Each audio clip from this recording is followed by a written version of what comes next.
What's up, nerds? I got a bunch of dice for y'all. Let's check them out.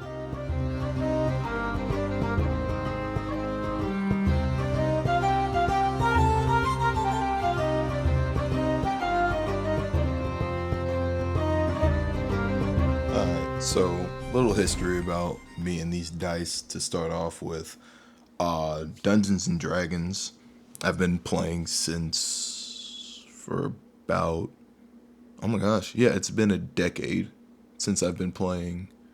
I believe a decade, around that time since I've been playing this game, and I really grown fond of it. And as many people would do playing this game, you start to pick up a couple of dice. So let me break it down to you and let me show you how many dice I actually have. Alright, so we're going to start off by putting some of the dice sets in here. I'm going to have a little showcase of them, of course, and other than that, if I have like a little story or something to tell y'all about them, I will, but let's get into the first set. Alright, first up on the list, we got these guys. These were picked up a while ago, and I've enjoyed them. Pretty color, like really nice purple, has like a nice kind of liquid inside. Yeah, I really enjoy these. Next up, we got these guys. Pretty Emerald City. I call these the Emerald City, like the Wizard of Oz. These are nice. I picked these up. I think these were when I was still playing as a player instead of a DM. Yeah, I picked these up a while ago, and these are pretty as well. So I really enjoyed those. Next up, got some Red Hots. Real nice. They roll well, really well. I haven't really used these much as a player. I kind of picked these up on occasion, but for the most part, they're a really nice set. Really red color. Pretty. Next up, Shadow Dragon dice. These are really nice. If I could have the light on it for a little bit, you could see that it's transparent. Yeah, these were pretty cool because I let my brother use these for his first character, and he enjoyed them, even though they didn't roll the best, but he definitely enjoyed them. Next up, the Rising Tides. These are pretty. I really enjoyed these when I first picked them up. I use these for an ocean encounter for one of my parties. It's a really nice setting. The map was drawn out nice. People there were Tritons. They were pretty cool. For the most part, these ones were the main event for that campaign. Really nice dice. Next up, and finally, for the transparent / really vibrant colored ones, are the rose quartz. These are pretty, extremely pretty, especially when they hit the light just right. If I can get it like that, you probably can't see it, but for the most part, these ones I haven't really used for much, but for female NPCs that have a significant role in the party, which is something I highly suggest as a DM, that you get dice specifically for certain characters to kind of keep track of them. Other than that, real nice dice. Alright, so first up with these guys, these were for my first ever character I ever made for D&D. Sir Meliodas, not Meliodas. He was a tiefling bard, and yeah, first ever set of dice that I bought, and we're like, yo, I'm ready. I've reached D&D status now. But yeah, that's how I remember these. And I still use these to this day. Next up, we got these. Now these aren't too, I don't have much memory using these guys, but these were really nice. Call these the Deep Rocks because they look really nice in like kind of like Underdark settings and such of that nature. So I'd recommend using these for like stuff like that. Next up, I got these dice. I call them the Pop Rocks because this one suffered a pretty bad accident. I don't know how it got like that, but I remember a little story about these. I remember rolling, and with this side right here being messed up, it didn't roll correctly, but when it mattered, it rolled just perfectly enough to kind of cock and hit up against the wall and land on a 6 for maximum damage. Ah, great times with these sets. Next up, I got the Black Forests. These are specific dice for the deity called Lady Eldath. I was gonna make a whole campaign surrounding her, but kind of got sidetracked. The story never made it to production, if you would, because I was writing it. And yeah, I kind of just kept these along just in case I ran into any sort of forest-like creatures. Next up, got these sets right here. I call these the Jet Blues. They remind me of the Blue Power Ranger for some odd reason. But I definitely enjoyed using these as a player because I was playing a character who's basically the Blue Power Ranger at some point of his life. But yeah, these ones are pretty cool. I really enjoyed these.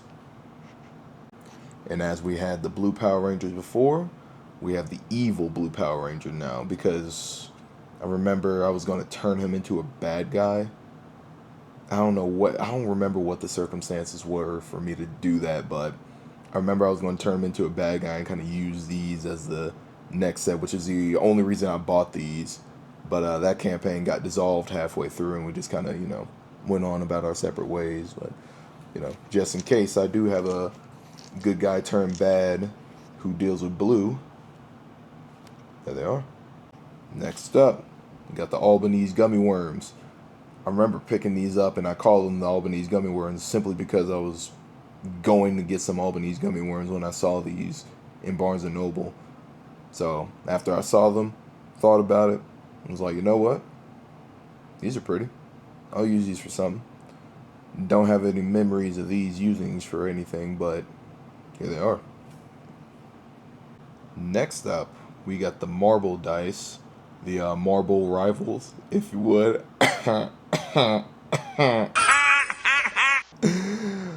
Please don't unsubscribe. These dice are really cool. I use these for my another character of mine who is Warforged based, and I had a lot of fun with these dice, especially playing along with this coloration. Next up are the lesser marble dice. These are the granite dice. If you look at these two next to each other, you see a lot more white and coloration on this one, kind of swirls. This one's just a gray, kind of dullish color, which I really enjoy because this one makes me feel more like, brutal in combat with certain like metal characters. This one feels more like elegant. It's used like a great sword compared to a rapier, That's kind of how I look at these two. Alright, next up, the kind of starter, cheaper sets of dice that I have. These ones are the steampunk kind of dice, and funny enough, these were the dice I let my dad use for, let my dad use for his character when he first started. Of course, he has his own dice now, but these ones served pretty well when he did roll right. But yeah, that's what they look like. Beautiful colors, kind of a nice pattern on them. Real nice. These guys right here, call these the Jades, because obviously if you see their coloration, bright green, really, really easy to roll. They have a little bit of weight to them. Small bit, but not too crazy. As you can see, I'm rolling crazy. Ooh, that's a 5. Never mind. Cursed. And finally, any real D&D player who ever starts the game with the starter pack knows what these are. Starter blues, the player 2s. These ones right here were very useful when I first was starting to DM and such. I carried these pretty much everywhere I went. So yeah, these ones, ooh, and I still got it. 17 on the dice. Y'all see that? 17 on the dice. But yeah, these ones right here, I really highly suggest getting these. I think you can only get these in the starter packs, in the starter game boxes, if I'm not mistaken, along with the green ones. But yeah, that's what we got for those. Alright, these are the Fool's Gold. These aren't These aren't real metal. These are straight up just fake metal, but they have really beautiful gold coloration. As you can see, the light reflecting off of it. For these guys, if you ever want to get these dice for anything, or if you have these dice and you don't know what to use it for, make a gambling area. Make an area where you can spend a lot of money and just everything for your plays. I guarantee you these dice will come into handy because they just fit the area so well. Next up, you're seeing it correctly. These are cheese dice. Brother's girlfriend got these for me for Christmas, and I never used them but like one time in my own campaign. And I forget, they were like animals or something. I remember one of the characters that I was playing along with, she wanted to roll for animal handling, so I pulled these out and she got a pet rat. Yeah, it was a fun campaign. It just didn't last too long. These ones specifically are called the rose petals. They have a really, let me see if I can find another one with it. Yeah, the light hits them correctly. You could see the inside has these little red gems on the inside. I call these a rose petal simply because how they roll, and you can like kind of picture like an anime scene where they roll and you see the rose petals flying around and stuff like that. It's really nice touch to them. Surely I don't have to say much to you about these. You see it correctly on the inside. That right there is... Who's that Pokemon? That nothing else I could tell you. It's just Pokemon dice. They were cool, and I decided to make a villain out of them in the campaign I'm running now, so here they are. Finally, for these sets of the silly dice or specialty dice, on the inside is a red eyeball, if you can see. And these ones were introduced later. I recently got these. These were introduced simply because of one of the bad guys in the story. So I suggest if you ever have a bad guy in your story, like I said before with getting certain pairs of dice, I highly suggest getting certain pairs of dice for certain characters to kind of keep track of them. And now for some honorable mentions. These guys were pretty. I just never got to find the full set of these guys. I got these two out of the same bag I got this one out of. I just can't find the full set of either of them, which I come to realize now I never got the whole set of them.